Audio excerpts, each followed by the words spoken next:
Y'all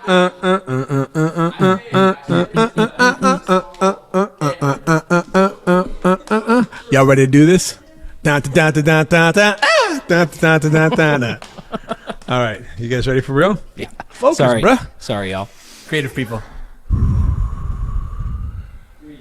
2, 1. Well, hello and welcome to another week of This Week at Crossroads. My name is Andrew and I'm the lead pastor here. I would love to introduce to you today my special guests, my friends Ernesto and Michael. Ernesto serves as our creative arts pastor and Michael, our worship pastor.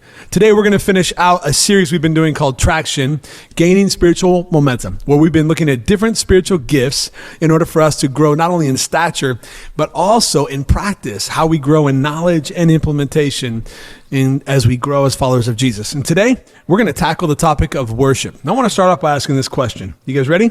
Ready. What is worship? Michael, let's begin with you. So I heard someone say once that worship is love expressed. So whatever you are worshiping usually is something that you love, that you're very passionate about, and the way that you worship something that you love is what you do with that love. So, you can take that into any avenue of life. If I worship the Eagles, I love the Eagles and I buy all the gear and I watch all the games and I know all the stats and it's expressing that love in different ways. And so when it comes to where our worship should be focused, expressing our love for the Lord in our everyday lives is worship. That's what we are worshiping. What we worship is the thing that we express our love for most often. You know, I've got to give you props right now. The fact that you called out my birds, Fly Eagles Fly, they are looking really good to repeat this year as Super Bowl champions. So I know that wasn't your point, and I had to take a minute to figure out if you were talking about the band, the Eagles, or my beloved Philly Eagles. But there could be some Eagles band gear out there. Maybe, I don't know. Ernest, what about you? What is worship? You know, I like the idea of thinking of worship as almost like worthship. When we attribute worth to something, I feel like that's the beginnings of what worship really is all about. And I feel like there's this maybe awe and this draw that we can have to certain things. Once we're consumed by that awe, once we're consumed by that draw, I feel like you've entered into a realm of worship where you're not just appreciating something or just kind of have a high view of it, but you're literally attributing worth to something, and it consumes you in a way that produces this worship. And so I feel like a lot of times when we're even struggling with worship, really it's more of like a worth issue. We don't see it with enough of a high value. We're not impacted as much by it, so then we don't worship it. But when we worship something, we have been deeply affected by the awe that brings us, and we feel drawn to it. So I kind of like that as a framework when I'm thinking about worship. It's almost like worthship. Sure, that's good. I appreciate that. I think one of the unintended consequences of evangelicalism today, Western culture in particular, is that we have misappropriated worship as music. The reality is that the Greek word for worship is proskuneo. And in its truest form, it literally means humble submission or to bow below. To bow below is to recognize someone as greater than or worth your admiration, worth your celebration, worth honor, worth praise. There are a lot of ways that we worship. Music is one of them. I think it's a really appropriate way to worship. I think it's a beautiful expression of worship. But there are a lot of different ways that we worship, that we proskuneo with humble submission. We humbly submit ourselves. I would love to hear your thoughts on different ways that we can worship as followers of Jesus. Yeah, I love that idea of bowing. So like the Hebrew maybe alternative to that you'd find in the Old Testament is shachar, right? It's also to bow, to prostrate. And if you think of a life of worship as a life of bowing, then everything that you do, everything that you say, every way that you respond, every way that you react gives you an opportunity to put yourself under a greater way of looking at that, or a greater way to respond. So when we take God's way of doing life and say, you know what, in this moment, I'm going to put that above my preference. I'm going to put that above whatever problems in front of me. I'm going to put that above whatever is my perspective on that thing. I feel like you set yourself up for a life of worship. So practically, I feel like there's moments all day where you're deciding, well, how am I going to respond to that? How am I going to think of that? What I'm about to say in this moment, is it going to put my preference above whatever it is that God would say about that? Or I'm going to take this moment and say, I'm going to do this God's way, even if it's not quite what I would want to do or naturally do. Okay. Yeah. Yeah. You have any thoughts around that, Michael? Yeah, and I mean, I just think prioritizing the Lord above other things. First thing in the morning, rather than hopping on our phones or heading straight to the gym, or maybe spend a couple minutes in prayer, or open up your Bible. As soon as that alarm goes off, reach for your Bible. Things like, I mean, that's just an example, but just prioritizing the Lord in our day, rather than planning our private time around our day, kind of planning our day around that private time. So if I know I have a really, really busy day, rather than, okay, well, I'll just put off reading my Bible until maybe before bed, I get up a little bit extra early and pursue that. And pursue him by putting him first, attributing that worth to him, that he is more important than all the other stuff. Not that the other stuff isn't important, but that he is the most important. Yeah, one of the things I appreciate about what both of you just shared is the disciplines of elements or aspects of worship, starting with the mindset. The Bible says that when we work, that our work is actually our spiritual act of worship unto the Lord. So what I've come to learn and realize is that whether it's the mundane or the monotonous or the madness, when we make a concerted and a conscious effort or decision to humbly submit ourselves to the Lord in adoration and recognition, that in and of itself is worship. So even thinking about things like the 9 to 5, the rigorous work, and the hobbies we have, and the tasks and the responsibilities we have, we literally, when our hearts are aligned with the Lord and we are in lockstep with the Holy Spirit, choosing to then humbly submit ourselves, we're worshiping. So we can worship at the soccer game. We can worship at the PTA meeting. We can worship at work. And we should worship in the context of corporate or collective gatherings in ways like music. So let's talk about different ways, forms, if you will, of worship. What are some of your favorite ways to worship God? And then I'm going to follow that up by asking where. Where are some of your favorite spaces to worship? But let's start off by forms. What are some of your favorite ways to worship? I mean, obviously, music. I mean, Ernesto and I both are musicians. We love to sing, love to play. So it's very natural for me to, when I'm home alone, when I have some spare time, go sit at the piano, go grab a guitar, and I'm in the car, in the shower, just to sing and praise him with the song. Yeah, is very natural. What do you think it is about the music piece? I know that we have different ways of learning, right? There's kinesthetic, there's auditory, there's visual. There's different ways of learning and experiencing. What is it for you about the singing, whether it's playing guitar or on the keys, and then vocalizing what's in your spirit and your heart and your head? What would you say about that? So I think it's a couple things. First of which is that's something I feel is a gift the Lord has given me, a voice to sing and the ability to play music. And so I think it's special to me to take something that he has given me and then turn that around to bless him and to worship him. That's a big part for me. And I also feel that as a musician, my music is very it's very personal. It's very intimate. It's very hard for me to share things I've written with other people. And so when I can sing to him, it's almost like that's a vulnerable. I know that I sing for a living, right? But it's different. Singing on the platform and leading in worship is very different than what I'm doing in my basement, right? When I'm sitting at the piano, it's much more vulnerable. It's much more intimate. And so opening that part of myself up to the Lord, and just being real and raw before Him is very. I don't know, it's just a very unique experience. I don't do that with really anyone else. Yeah, something I would encourage everybody who's listening and watching to think about is an adjective that Michael just used, a word. That word is vulnerable. And I think it's really important that we understand the value the significance and the importance of vulnerability when it comes to worship, to come to the Lord vulnerably and say, God, in this space, in this moment, with this, whatever this is that I have, I'm choosing to surrender, humble submission to you. That's a space of vulnerability. In fact, I'll teach on this at some point in the future, but the reason that we fall prostrate with our hands expressed in adoration, open, is because of the vulnerability. You think about a defensive posture. If you're in a fight, if you're in a fire, if you're in the middle of something that's chaotic, you don't lay down face to the ground and hands out because you're most vulnerable and susceptible. Yeah. And so in that space, you're saying, God, here it is. That's why we worship by raising our hands. We're saying, God, in humble surrender, I white flag moment, I surrender, I raise my hands, I'm vulnerable. That's good. And all that I have and all that I am right now in love this that. space is yours. And so I really appreciate your focus, your emphasis on that word vulnerability. What about you? What would you say as far as what way do you love to worship? Yeah, I feel like my life has been so characterized by music and so full of music, and it's been my job for so many years.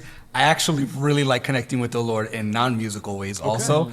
Sometimes music puts me in this workspace, in this critique space, and so I don't feel like I'm always able to connect the way I want to. Sure. So believe it or not, I will do this often. I'll take an instrumental, sometimes even just like a worship pad, just like a drone sound that is endless, and I'll take it sometimes even 4 hours. I'll go for a walk. I'll just lay. I'll set up a bath and just lay there and just pray and just have that disconnected time from everything else and connecting with the Lord in a way that feels not busy and not noisy. So silence, honestly, I get a lot out of that because my life looks so busy and so full of music and so full of noise. Sometimes unplugging is really good for me. Yeah, I love that the Lord allows us to connect to Him in different ways because if I'm being honest, that sounds horrible to me. To sit in silence, I'm like, Lord, is this what you hear from me all the time? Which is my thoughts. I'm so sorry, Lord. Well, let's talk about where. What do you think about space? And it could be geographical, like a physical location, but where do you find yourself most apt to worship? So maybe piggybacking off of unplugging, I'm going to geek out for 2 seconds, but then I'll come back. Oh, perfect. So earlier this week, I went on a hike in kind of the Mohican area, and I was really taken aback by this because it's something I've kind of been on a rabbit trail about. So I'm surrounded completely by nature. So there are sound frequencies that really have an impact on the body, right? And so even the way the earth spins, it produces a certain sound, and there's a frequency to all of it, right? And so both light and sound are measured the same way. It's hertz. So theoretically, a sound frequency has a color, right? You tracking so far? Sure. So 528 hertz is found all throughout nature. When you take the sound of birds, when you take the sound of wind, when you take the sound of everything that you're surrounded by, so much of it kind of is a variation of 528. Green is 528. So taking a walk in nature, being that surrounded by green, that surrounded by sound, that surrounded by bilateral stimulation, all that helps like regulate your nervous system. So there are people who like after a walk just feel like $100, right? There's a reason for that. So anyway, off my rabbit trail, for me, being out in nature, and maybe it's probably because I'm also a city person. I grew up in New York City. There wasn't a lot of green. So for me, I'm like, I feel like I'm on vacation. What is the sound of the city? What color is that? Deep red. But for me, there is something very regulating about being outside, about being out in nature. Whatever it does for my nervous system, I come back to the car feeling like, wow, I feel completely unloaded. Okay. And I feel like I've had true time to connect with God without those distractions. All right. Probably looks very different for other people. For me, that's really helpful. So welcome to Worship 501 with Professor Alcantara. That was a master class. I hope you're taking notes on hertz, light, sound, green, birds, all of it. That was really brilliant. And there's a lot of study and science and research that's gone into that, none of which I knew before now. But I thought that was brilliant. Thank you very much. You're welcome. For you academics out there, you're welcome. What about you? Where do you find yourself worshiping? Yeah, being when I'm alone. I try to live a life of worship where the way I love my family, the way I work, the way that I interact with people, of course, but like those like really intentional, like I am setting time aside to worship. I find when I am alone, I am much more free. I'm much more.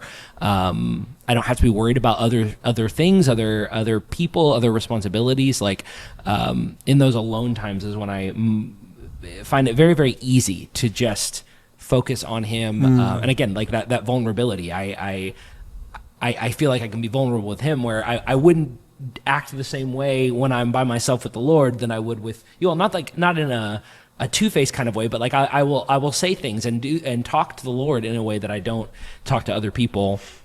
And I find that easiest to do alone. Yeah. I'm in a space, maybe even a season in my life, where I'm focused on Romans 12 in particular. A couple of things about that. One is that we're called to offer our bodies as living sacrifices. I found even this morning as I was in the middle of my workout that I was considering why I was working out and what was going on, my motivations behind it, and wanting to glorify God, even in how I care for myself, in the nutrients I put into my body, in the physical exertion and activity. I think it was really important for me. It was a moment of realization where for so long I worshiped myself through working out. I wanted to have bigger muscles, greater strength. I wanted to have people maybe take notice of what I could do with the weights or my body. And in this moment, this space in my life, I don't really care about any of that. I care about making much of Jesus, and even in that moment saying, Lord, thank you for the ability to get to do this, and I want to do it really well. But I find now that I'm on I'll be 47 on Tuesday. Now that I'm on the other side of the middle of my life, whatever that is, assuming I make it to 90, I'm already more than halfway there. Man, my motivations have shifted and changed. And while I always, maybe I've been lamenting this middle life thing, I am grateful for the perspective shift, because worship is taking on different forms for me, even in things that I would do like working out. For me, guys, I find that it's easiest to worship in the context of others. I love being encouraged. One of my favorite verses in the whole of the Bible is Romans 1:12. That is, that you and I may be mutually encouraged by one another's faith. I use that verse so often. I say use. I appropriate that verse so often to various spaces in my life. And one of those is worship. There's something about being in the gathering, a collective, that you don't get from listening to a song or going to maybe a concert or even watching church online. I get the convenience of it, the modern conveniences and all the things. But man, when I come into a space where the sole purpose, the preconceived idea, the reason that we're there, the motivation, is that we are coming to make much of King Jesus, and we're going to worship in a variety of ways, through publicly declaring his worth, through reading scripture, through rightly dividing his word in the form of a message, and through singing songs of adoration, and through the fellowship, even conversations around coffee and lingering in the lobby and hanging out and all. Man, I come away so energized and refreshed. And there are moments and spaces, being completely honest and vulnerable, even as a pastor whose primary responsibility is to shepherd well the flock that God's entrusted to me and to lead the way in all things and to rightly divide his word. There are spaces in my life where I don't always want to come to church because of something else. There's an external factor that's in the way, or I'm in my own head, or I'm tired. Just my flesh takes over. When I come into a space of collaborative worship, and I see others, or I can be encouraged by others, and then we worship together, there, for me, there's nothing else like it. Maybe a close second would be the mountains. Over the last 5 of the last 6 years, our family has gone to Breckenridge in Colorado, and we've spent substantial time there. And one of my favorite hikes is called Mohawk Trail. And you ascend to, I mean, it's like a 3-mile straight up. You go from about 10 or 11,000 feet to 14,000 pretty quickly. Yeah, my kids hate me for it. And I told my kids, I said, listen, when I die, you're going to cremate me, and the last act that you will all do together is you are going to summit Mohawk Trail and throw my ashes right on top of the farthest lake back there. I don't even care if you like it, you're doing it. When I'm up there and I'm surrounded by all of the hurts. How many? We're going to milk this all month. I know. Over 500. 540. 528. 520. That's what I said. Don't argue with me in front of all these people. I'm sorry. We'll talk later. These guys. Man, there's something that it just in that space. I know for some people it's the ocean, and for other people it's going on hikes. Or I don't know, man. It just, for me, I get in that space and I get lost, not in creation, but in the Creator. God, you as masterclass in beauty, and you bring all this together. And you even think about, to geek out again a little bit, that even the science of how the trees provide oxygen and how we breathe in fresh and we breathe out broken.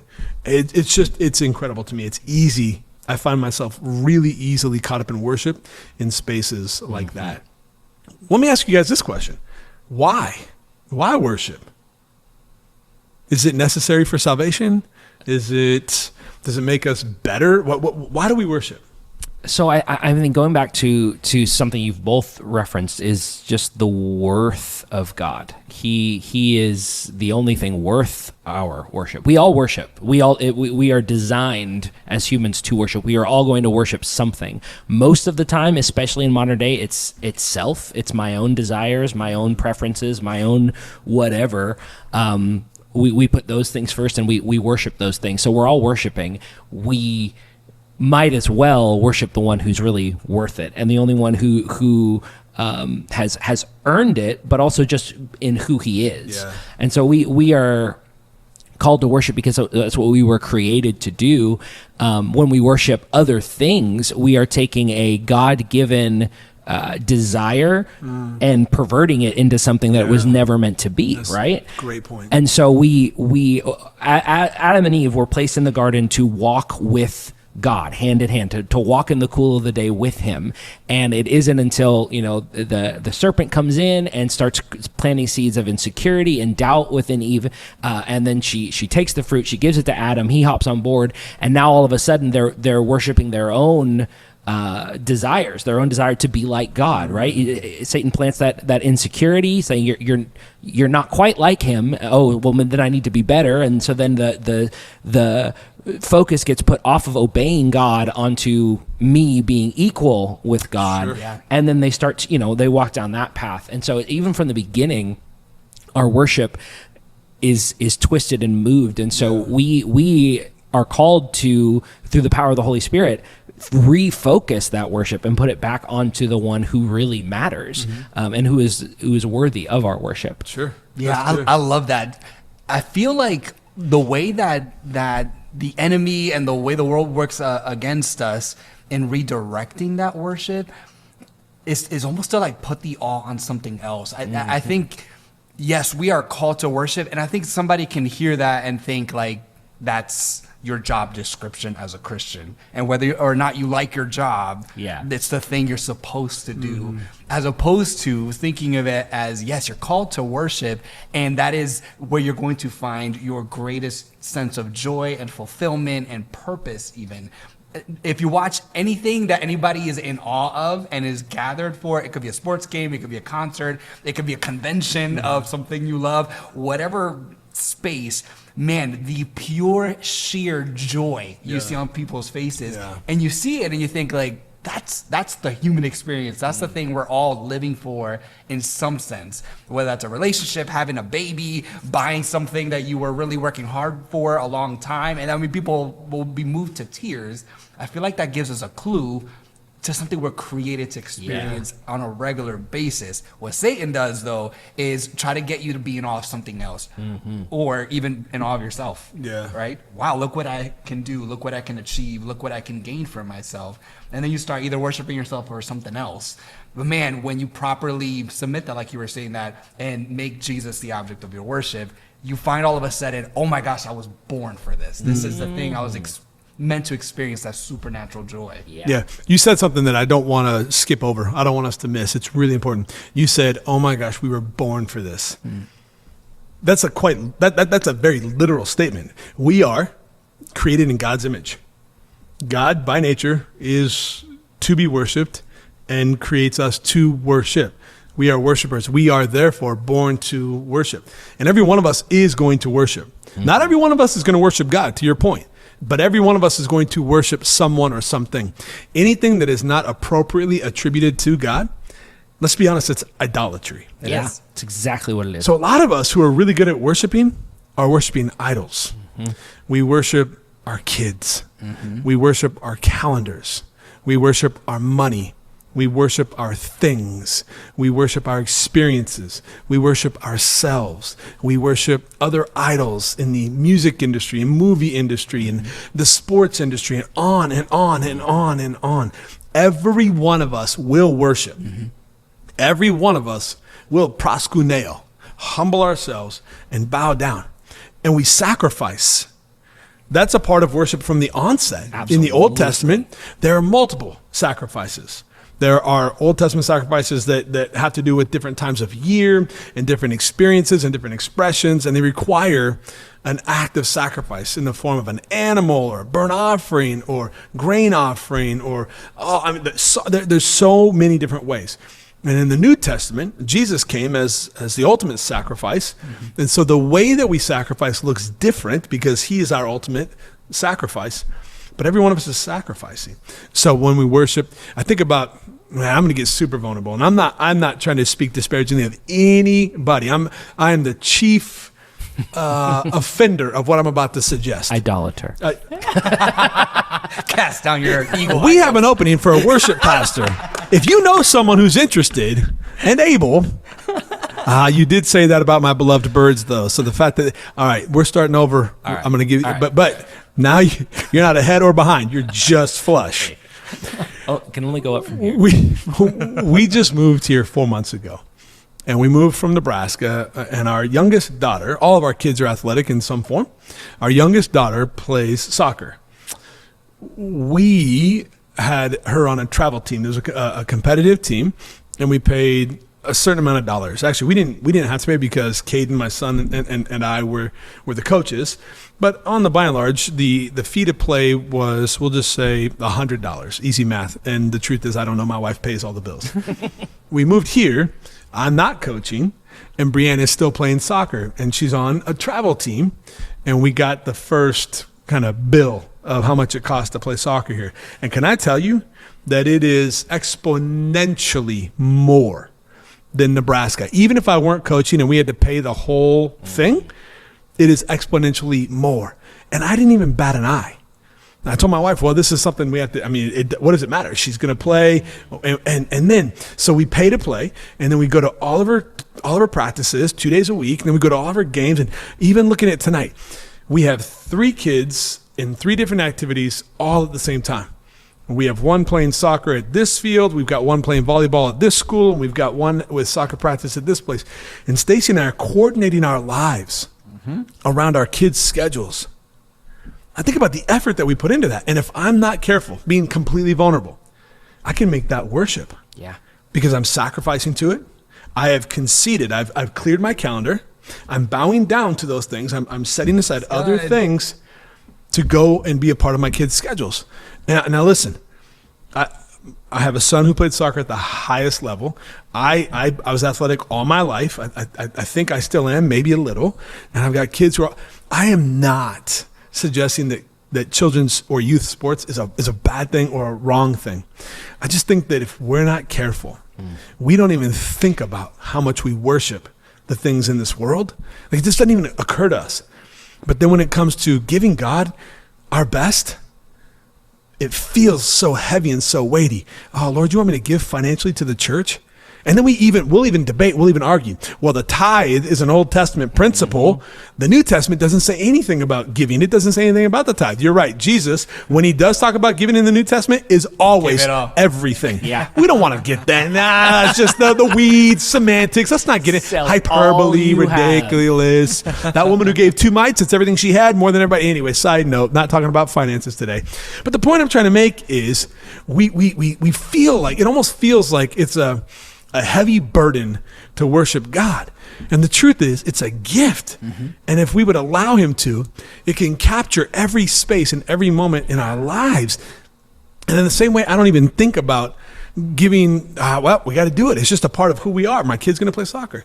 Like when it comes to worshiping the Lord, yeah, it's just a part of who we are. We're going to do this. And we're going to take great joy in it. Okay, soapbox removed, stepping off, right back into it. I have a separate question for you guys. Ready? Tell me about one of your personal, I'm going to ask you to get vulnerable. What are one of your personal favorite worship experiences of your lives? Ooh. Interesting. Yeah, I'm so smart. Just kidding. Okay. Yeah. So, we were invited to go. Someone had bought tickets to it. It was a huge gathering of the faithful, and someone bought us tickets. We had to drive. I don't remember, a number of hours to get to the destination, and we got all dressed up and we were ready to go do this thing. And I mean, this arena was just absolutely completely packed. And there were, people coming just absolutely, they showed up hours ahead of time to be there and to show their dedication. And then the Michigan Wolverines beat the Florida Gators. Wow. I'm really glad. I just want to pause really quick for just a moment and say thank you for pointing out the fact that the Wolverines beat the Gators and not adding insult to injury about what are now my beloved Ohio State Buckeyes. There's no need to beat a dead horse on that one. I mean, how many days? It'll be well over 2,000, 5 times in November, 5 times in a row. It'll be no, but I say that to say, all that aside. Ernesto's sitting here. He, of all my friends who could care less, like literally couldn't care less. Couldn't care less. Thank you. No sports. That's the second time you've corrected me today. Stop it. Of all of my friends who couldn't care less about sports, Ernesto is at the top of that list. What he's referring to is the last time the Ohio State Buckeyes defeated the Michigan Wolverines in college football. My beloved Wolverines. Oh. But I bring that up to put the contrast in. I'm gonna take a bathroom break. Just let me know when you guys are done. I say that in jest. I know worship experience you were referring to probably something about the Lord, but I paint that picture in such a way because it's very easy for us to we think like going to church and going to a football game, two very different experiences. But yet, I mean, with the right lens, they're indistinguishable depending on where your heart is, right? Like to church, hopefully a lot of us from different traditions, you dressed up to go to church. There were certain clothes you need to go to. If you want to get a good seat, you show up early. In today's world, though, you don't really do that in church, right? Church is more of but when it comes to the Ohio State game, like we're going to cook the right food. We're going to wear the right clothes. We're going to pay all this money for these extra seats. And yet we don't treat the Lord and his house with the same fervor. Man, we show up early to football games. We tailgate. We have unbelievable community around a common interest. We will put the money into the apparel. We'll go crazy in terms of getting there. Like our schedule, we'll block out an entire day for months. Take time off work to go to these games. And then church feels like an obligation. Yeah. And Lord knows if the pastor, whoever's teaching, hypothetically, me, goes long, again, hypothetically, we're going to complain about it. But if football goes into overtime, we're pumped for are it. you serious? We paid for a game and we get 5 quarters. Yeah. This is epic. This is amazing. This is memorable. But if the pastor talks long, forget it. Yes, it's true. You mentioned earlier Romans 12 and talked about, our offering our bodies as a living sacrifice.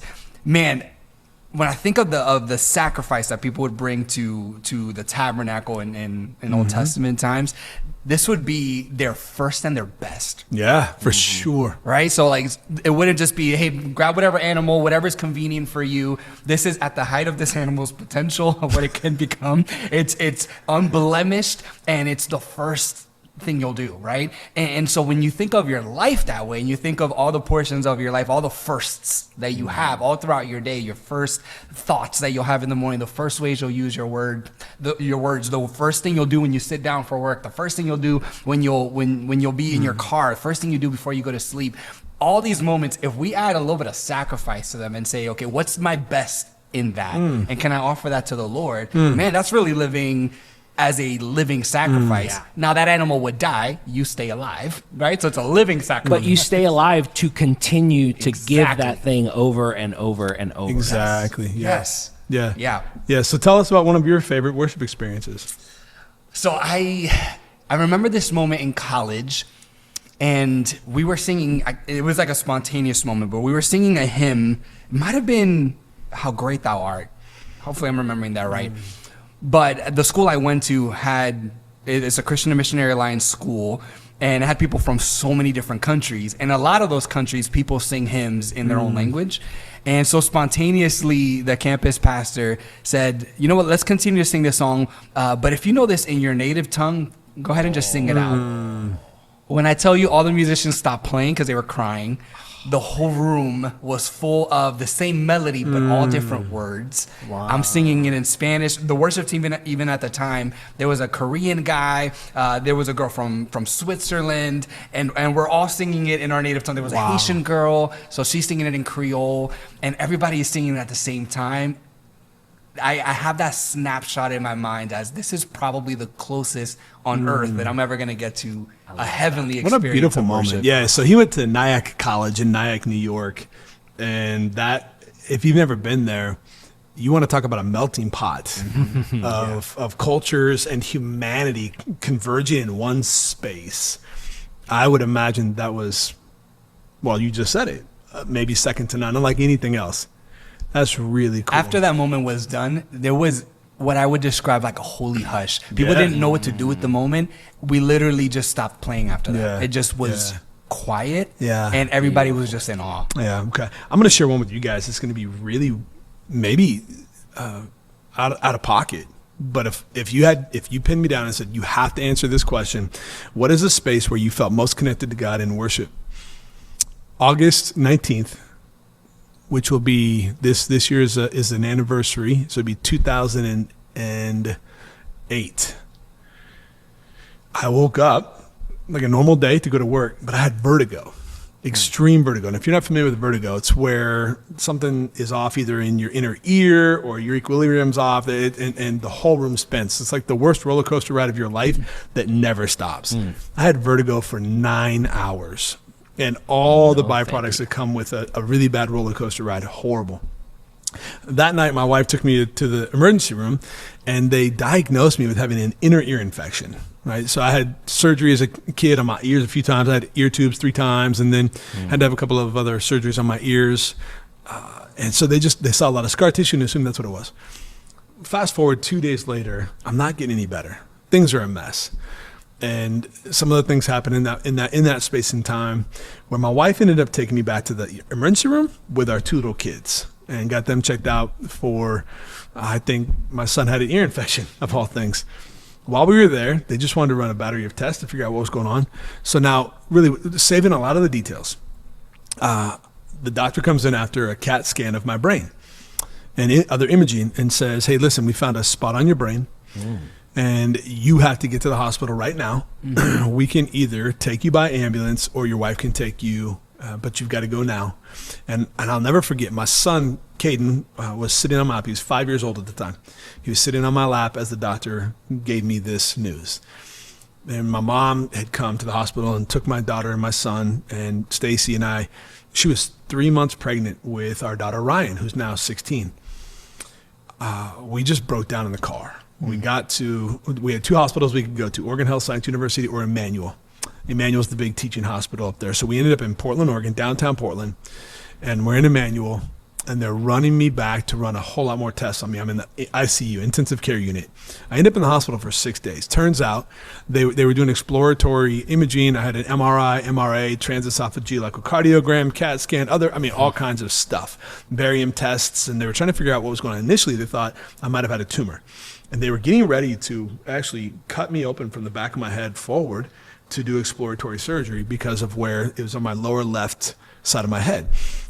Well, there's a lot that happened, but in this moment, I'm in the MRI. If you've never had an MRI, it's imagine a really small tube for a really big guy, and they put headphones on you, and they tell you not to move, to be still. Now, again, right now as I sit here, I'm 6'1", 228 pounds, and I was a bigger boy back then, and they sit you, and now it's my head, right? So I'm in there, and they put this Kenny G music on, and they say, all right, this is going to calm you down, and for the next 45 minutes, all I hear is, 45 minutes. Bro, they had to, because they had to do it without a contrast, and then they actually had an IV that they ran and pushed barium, and so in that moment, 3 choruses kept coming up over and over and over again.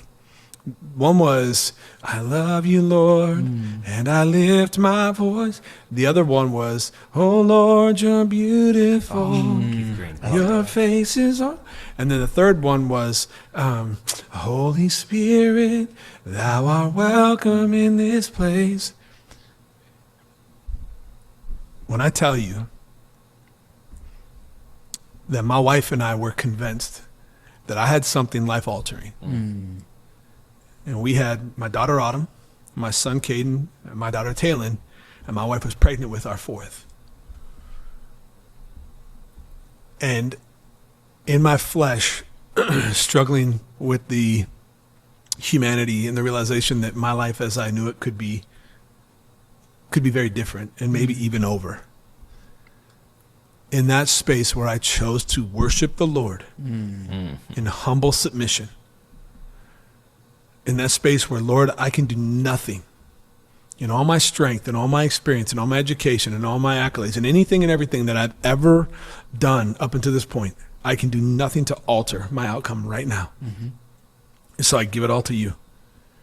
Guys, I'm telling you right now that in that tube, in that MRI, was the most beautiful worship experience of my life. Wow. Where the peace of God, which surpasses all understanding, swept over me in a way that I have never before and haven't since experienced. That was, hands down, my most favorite worship experience. Wow. I love that. What I love about this, sorry, I did not plan on talking about that today. Unscripted, I love that each one of us offered something different and unique. And that's true of all of you. God creates in us, in his image, and as we're created in his image, the innate desire to be worshipers. We're created to worship. We're created for worship. All of you are worshiping. And so the question is, who are you worshiping? What are you worshiping? How are you worshiping? And why are you worshiping? I want to give you guys an opportunity. We're going to wrap up, to offer some final words of wisdom or encouragement or spiritual advice. What would you tell our listeners or anybody who may just happen to check out this channel about worship? You know, the book of Revelation describes a very particular scene in heaven. There is God on his throne, people bowing before him, and heavenly creatures flying around, and all of them are singing his praises. When we get to heaven, or whatever your eschatology is here, the new earth, whatever, when we are with God at the end of the age, for eternity, we will be worshiping, or we'll be completely separated from him, and that's we can have that discussion on a different video. But I think that for me, I don't want to be the rookie. I don't want to be the one that has no idea what's going on or how to be part of that. That's good. And so I would just encourage anyone watching, like, start getting yourself ready for eternity. If you have come to the saving grace of Jesus Christ, now is our time to kind of prepare ourselves for all of eternity by turning our hearts to him, bowing low, just both the Greek and Hebrew words, bowing low before the Lord and practicing now, because we're going to be doing it for a long time, for all of eternity. And so why not get a taste of that now? Yeah, that's good. I really love that. Yeah, thank you, Michael. Ernesto? I think my heart breaks for the person who comes into a worship space where we're going to be singing together, we're going to be engaging God's word together, and we're going to be doing it as a community. And maybe you just feel uninspired and you feel unmotivated and you just feel like, oh man, here comes just another regular old Sunday and I'm probably not going to get too much out of it. Let's just kind of get through this moment. And so many other parts of life can look so much more exciting and thrilling, and you feel like those things could give you so much more fulfillment. I think my heart breaks for that person because a lot of times these are faithful people who are trying to give their best attempt at loyalty to the Lord. They are actively trying to stay away from sin, trying to stay away from distractions. But it's like eating Honey Nut Cheerios without the honey, right? It's just bland, right? And I look at a person like that, and my full assumption is, oh, you must not have tasted and seen that the Lord is good. Yeah. You must have not had a truly impactful experience of what the awe of the Lord can create in your life. And the joy that's on the other side of that's supernatural. It's not based off of, I really enjoyed that activity. Right? There's this unlocking that happens when you just set your eyes on Jesus and allow your heart to be in awe. Sure. Something breaks and something unlocks for you. And for the person who's not experienced that, they have no clue. Yeah.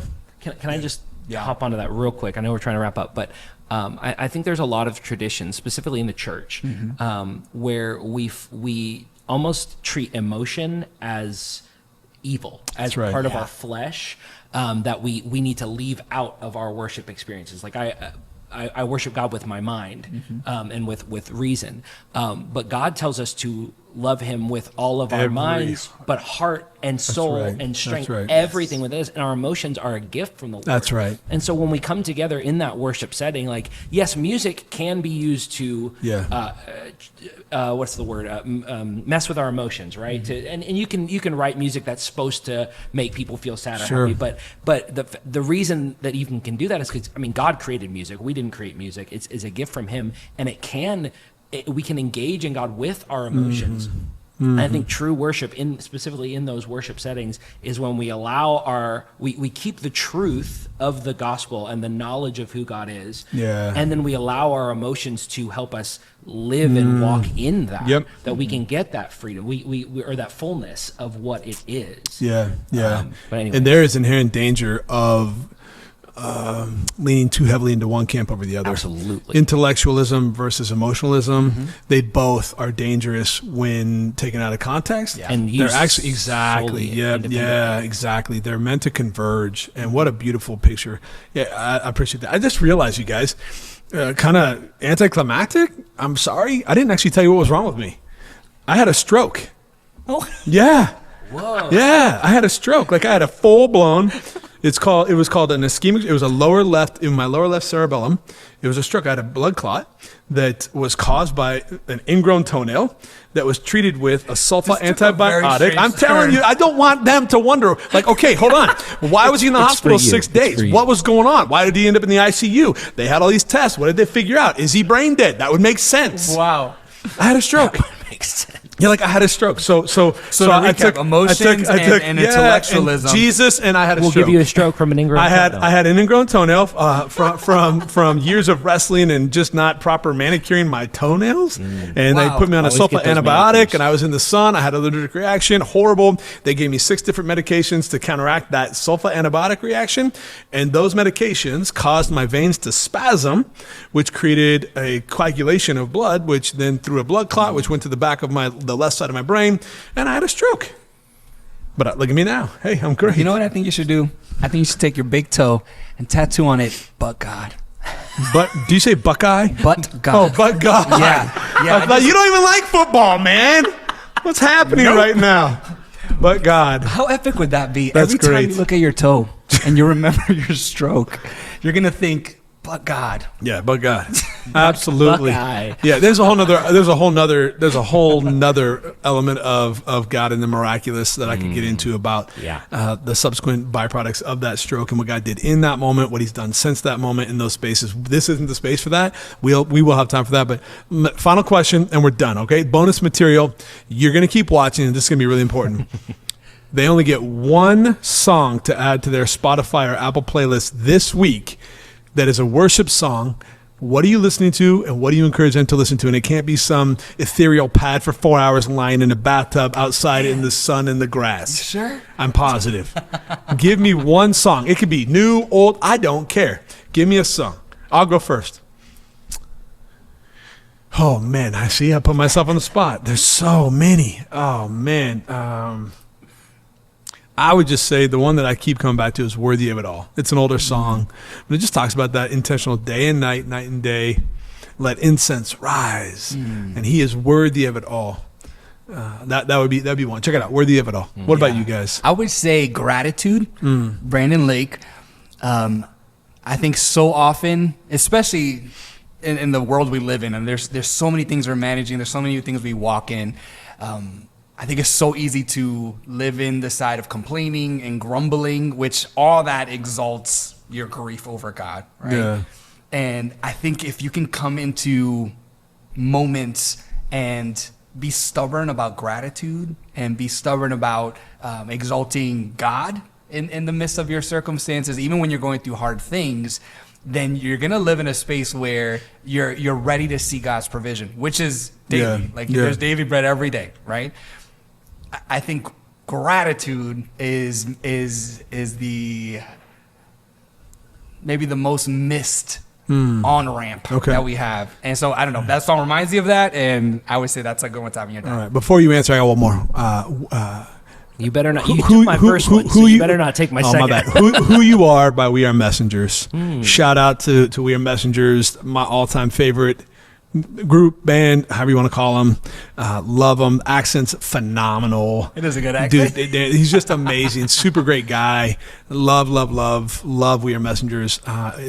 Who You Are is a brilliant worship song as well, so check that out.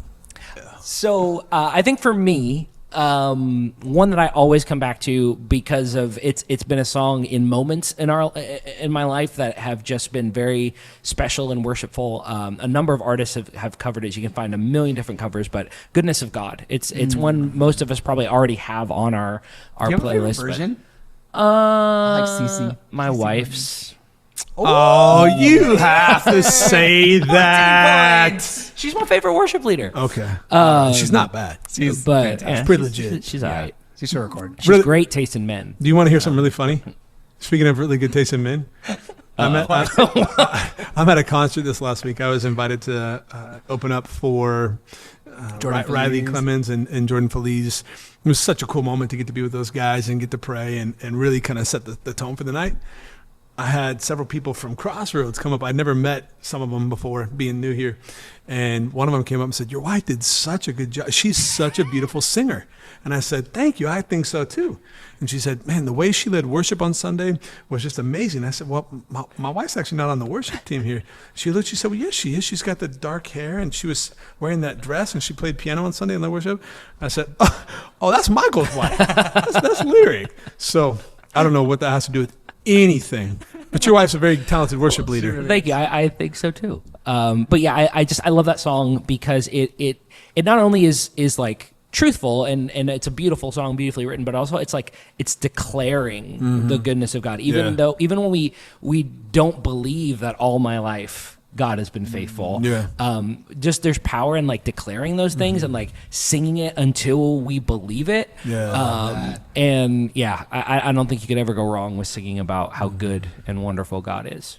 I like that you said that, because maybe somebody would be thinking, well, if I don't mean these words, I'm not going to put my heart into it. I'm not going to be fake. I don't want to be a hypocrite. But there is something to singing it almost by faith. I don't maybe believe it right now, but I'm trying to inform my heart of what's true. And so my passion is going to be put in, this is me fighting to believe it. I love that. I love that. Yeah. Should we finish out the podcast with a 3-part harmony of How Great Thou Art? In 3 different languages. I call English. I got Spanish. You got Italian? I got Ebonics. Yo. Listen, thank you so much for being a part of This Week at Crossroads, and in particular, this episode on worship. I want to encourage you guys to check out this message from this last week. Pastor Ernesto getting it with the word in worship. If you haven't had a chance to watch that, make sure you do. And be sure to come back next week as we kick off a brand new series entitled James, Faith in Action. It's going to be an epic, epic time together. All right, guys. Thanks for being with me. And you're welcome for me being with you. Bye.